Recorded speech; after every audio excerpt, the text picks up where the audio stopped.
কেউ যদি ইসলামী শিক্ষার বিরোধিতা করে সে যেরকম মুরতাদ, কেউ যদি ইসলামী দাওয়াতের বিরোধিতা করে সে যেমন মুরতাদ, কেউ যদি ইসলাম এবং তাজকিয়ার বিরোধিতা করে সে যেরকম মুরতাদ, কেউ যদি ইসলামী রাজনীতির বিরোধিতা করে সেও মুরতাদ। এই প্রশ্নে কোনো আপোষ নাই, কোনো আপোষ নাই।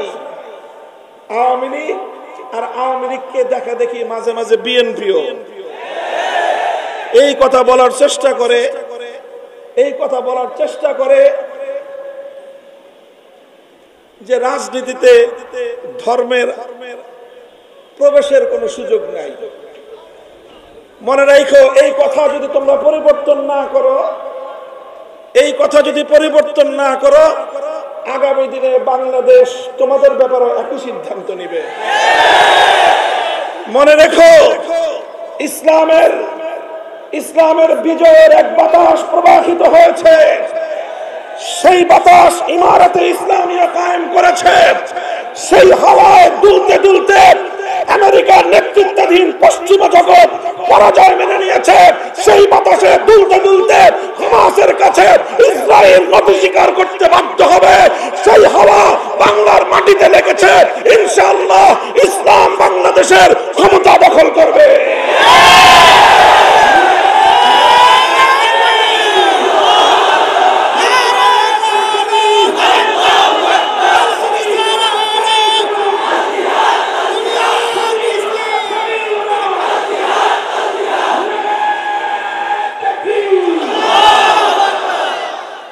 কথাটা আমাদের পরিষ্কার। অন্যান্য ধর্মের ব্যাপারে আমার কোনো কথা নাই। আমি যতটুকু তুলনামূলক ধর্মতত্ত্ব নিয়ে পড়াশোনা করেছি, জেনেছি, শুনেছি, অন্য কোনো ধর্ম রাজনৈতিকভাবে বিজয়ী হওয়ার অভিলাষ রাখে না। এই জন্য ওই সকল ধর্মগুলো রাজনীতিতে থাকবে কি থাকবে না সেটা তাদের ধর্ম প্রণেতা যারা আছে, ধর্মের নিয়ন্ত্রক যারা আছে, অন্য সবগুলো ধর্ম নিয়ন্ত্রণ করে মানুষ। একমাত্র ইসলাম ধর্ম এমন যে তার নিয়ন্ত্রণের বাগডোর কোনো মানুষের হাতে নয়, বরং সব আল্লাহর হাতে। আল্লাহ যেভাবে ইসলামকে তরতিব দিয়েছেন, সেটআপ দিয়েছেন, এখানে কিয়ামত পর্যন্ত এক নোক্তার পরিবর্তন করার সুযোগ কারো জন্য নাই। এবং ইসলামকে আল্লাহ পাক দুনিয়াতে রাজনৈতিকভাবে বিজয়ী হওয়ার জন্য পাঠিয়েছেন। বিশেষ করে আমি একটা কথা তো পরিষ্কার বলি, এই যে আওয়ামী লীগ, শেখ হাসিনা এবং শেখ পরিবার, তাদের সাথে তাদের অনেক ভালো গুণাগুণ আমাদের সামনে বিভিন্ন সময় প্রকাশ পেয়েছে, কিন্তু মূল যেই জায়গাটায় তাদের সাথে আমাদের বিরোধ ছিল সেটা রাসূল সাল্লাল্লাহু আলাইহি ওয়াসাল্লামের আগমনের যে মৌলিক উদ্দেশ্য সমূহ, তার মধ্যে গুরুত্বপূর্ণ একটা পয়েন্ট, গুরুত্বপূর্ণ একটা বিষয়। আল্লাহ বলতেছেন, আমি আমার নবীকে দুনিয়াতে প্রেরণ করেছি, বা'সাফিল হুয়াল্লাযী আরসালা রাসূলাহু বিল হুদা ওয়া দীনিল হক, সত্য ধর্ম, সত্য দ্বীন এবং হেদায়েত দিয়ে আল্লাহ পাক তার নবীকে পাঠিয়েছেন। কেন? লিইয়ুযহিরাহু আলাদ দীনি কুল্লিহি, যেন আল্লাহর নবী আল্লাহর দ্বীনকে দুনিয়ার বাকি সকল মতামতের উপর, সকল মতাদর্শের উপর, সকল আদর্শের উপর যেন আল্লাহর দ্বীনকে বিজয়ী করতে পারেন। দ্বীনকে বিজয়ী করা আমাদের নবীর আগমনের একটা মৌলিক উদ্দেশ্য। নবীজির জিন্দেগির মৌলিক একটা কর্মসূচি হলো আল্লাহর দ্বীনকে বিজয়ী করা। এই জন্য আজকে আওয়ামী লীগের এই দুর্দশা দেখে এই কথা আমি বলতেছি তা না। আগামী দিন কোনোভাবে যদি আগামী কোনো সময় তওবা করে এই জাতির হাতে পায়ে ধরে মাপ চেয়ে যদি আবার রাজনীতিতে পুনর্বাসিত হওয়ার সুযোগ পান, তাহলে এই তওবাটা বিশেষভাবে আপনারা করে আসবেন। সেটা হলো, আপনারা ইসলামকে এতিমখানায় দেখতে আপত্তি করেন না, ইসলামকে কবরস্থানে দেখতে আপত্তি করেন না, ইসলামকে মসজিদে দেখতে আপনাদের আপত্তি নাই, ইসলামকে মাদ্রাসায় দেখতে আপনাদের আপত্তি নাই, কিন্তু ইসলামের কথা নিয়ে রাজপথে নামলেই আপনাদের শরীরে অ্যালার্জির চুলকানির উপদ্রব শুরু হয়। ভালো করে বলতেছি, তখন সেই সময়ে কিছু মানুষ এই শেখ হাসিনার প্রশংসা করে যে উনি তো তাহাজ্জুদের নামাজ পড়েন, কেউ প্রশংসা করে উনি তো মাথায় পট্টি লাগান, কেউ প্রশংসা করে উনি তো হিজাব পরেন, উনি তাসবিহ পড়েন, উনি সকাল বেলায় ঘুম থেকে উঠে যায় নামাজ তালাশ করেন, কোরআন শরীফ পড়ে দিনের কার্যক্রম শুরু করেন। এই সকল বিষয় পরের আলোচনা। প্রথম কথা হলো ইসলাম আল্লাহর জমিনে বিজয় আদর্শ হিসেবে প্রতিষ্ঠিত হবে।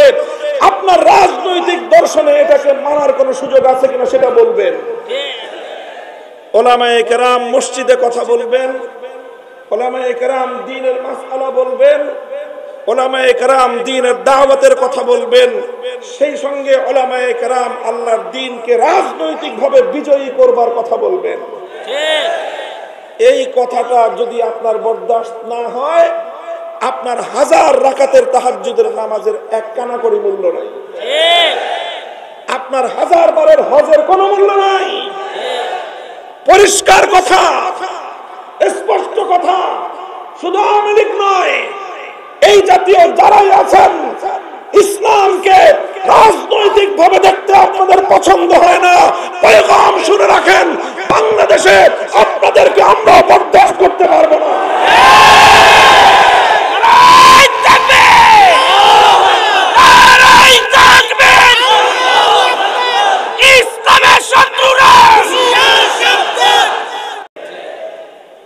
একটা কথা শেষ।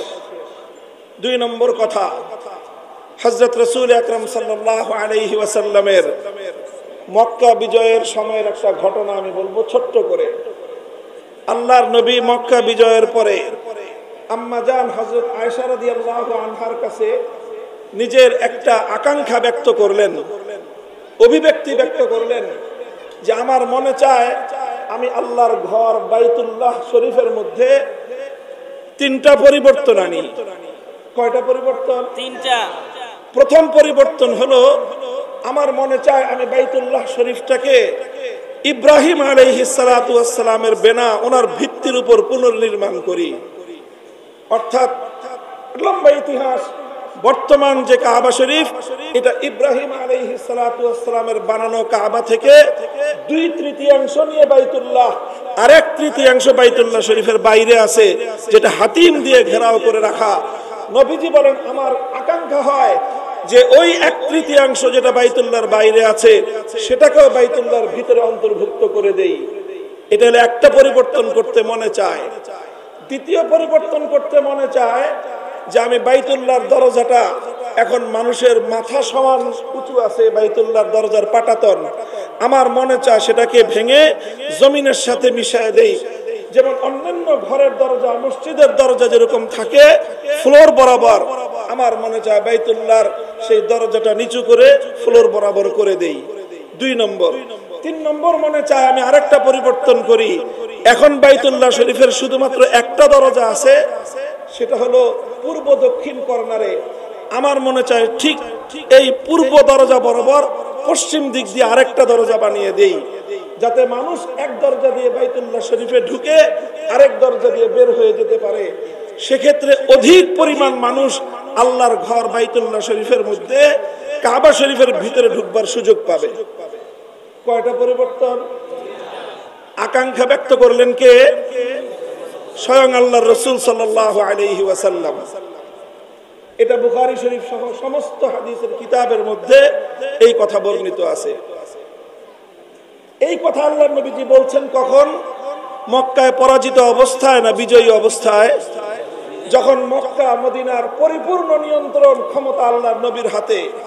স্বাভাবিকভাবেই প্রশ্ন জাগতো যে হুজুর এখন আপনি যা চাইবেন সেটাই তো হবে, তা আপনি মক্কা বাইতুল্লাহকে পুনর্নির্মাণ করেন, বড় করে দেন, দরজা নামায় দেন, আরেকটা দরজা বানায় দেন, আপনি যা বলবেন সেটাই তো ফরমান, সেটাই রাষ্ট্রীয় হুকুম, সেটাই শরীয়তের হুকুম, আপনার কথার সাথে তো বিরোধ করবার কারো শক্তি এখন আর নাই।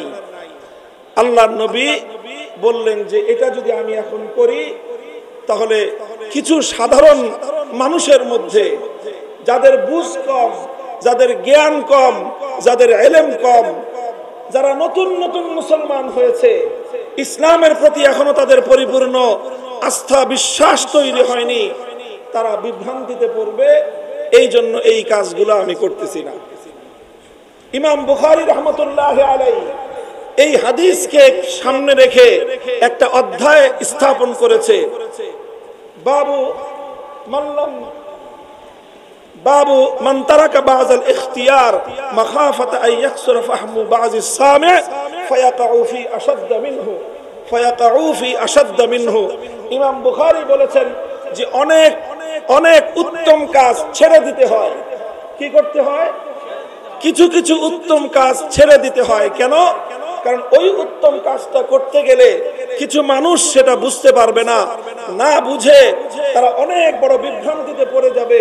সেই সকল মানুষগুলোকে বিভ্রান্তির হাত থেকে বাঁচানোর জন্য মাঝে মাঝে কিছু কিছু উত্তম কাজও ছেড়ে দিতে হয়। যেমন এই ক্ষেত্রে আল্লাহর নবী বাইতুল্লাহ শরীফকে সংস্কার করার কাজটা করেন নাই, ছেড়ে দিয়েছেন। কেন? যাতে ওই নব মুসলিম মানুষগুলো যেন বিভ্রান্তির শিকার না হয়ে যায়।